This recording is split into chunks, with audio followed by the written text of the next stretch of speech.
বর্তমানে সময় এবং শ্রম বাঁচাতে অনেকেই ৩-৪ দিনের খাবার একদিনেই রান্না করে ফ্রিজে রেখে দেন। তবে এমন কিছু খাবার রয়েছে যা রান্না করার পর পুনরায় গরম করা উচিত নয়।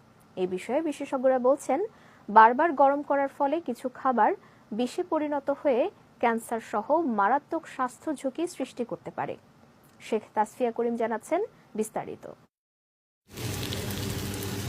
বারবার গরম করার ফলে কিছু খাবারের পুষ্টিগুণ নষ্ট হওয়ার পাশাপাশি নানা রকম রোগের ঝুঁকি বেড়ে যায়। তাই কিছু খাবার কখনোই দ্বিতীয়বার গরম করে খাওয়া উচিত নয়। চলুন জেনে নেওয়া যাক সেসব খাবার সম্পর্কে।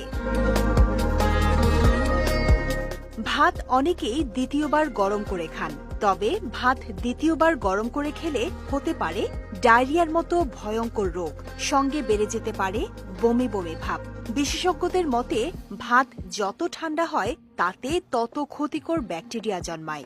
সেই ঠান্ডা ভাত যখন আবার গরম করা হয় তখন ওই ব্যাকটেরিয়ার প্রভাব বেড়ে যায়, ফলে তা শরীরে নানা রকম রোগের জন্ম দেয়। বিশ্বের অন্যতম জনপ্রিয় পানীয় চা। অনেক সময় কাজের ব্যস্ততায় বানানো চা ঠান্ডা হয়ে যায়, তখন অনেকেই তা আবার গরম করে পান করেন। কিন্তু দ্বিতীয়বার গরম করলে চায়ের মধ্যে অ্যাসিডের মাত্রা বেড়ে যায়, যা হজমের সমস্যা এবং পাকস্থলীর জটিলতা সৃষ্টি করতে পারে। তাই চা কখনোই পুনরায় গরম করে খাওয়া উচিত নয়। রান্না করা আলু দ্বিতীয়বার গরম করলে এর পুষ্টিগুণ নষ্ট হয়ে যায় এবং দীর্ঘ সময় কক্ষ তাপমাত্রায় রাখলে তা বিষাক্ত হয়ে উঠতে পারে। তাই আলুর তরকারি বা আলু দিয়ে তৈরি কোনো খাবারই বারবার গরম করে খাওয়া উচিত নয়।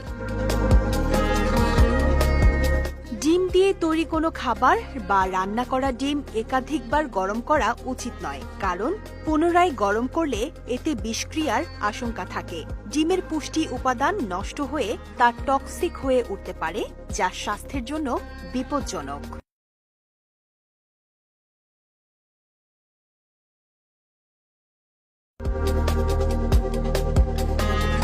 বিশেষজ্ঞরা জানান, পালং শাক একাধিকবার গরম করে খেলে শরীরে কার্সিনোজেনিক প্রোডাক্ট বা ক্যান্সার সৃষ্টিকারী উপাদানের পরিমাণ বেড়ে যায়। এর ফলে স্বাস্থ্যের নানা ধরনের সমস্যা তৈরি হতে পারে।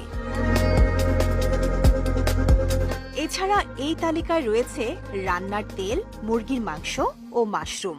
এসব খাবার পুনরায় গরম করে খেলে তা থেকে টক্সিন উৎপন্ন হয় এবং ব্যাকটেরিয়ার জন্ম হয়, যা শরীরের জন্য অত্যন্ত ক্ষতিকর।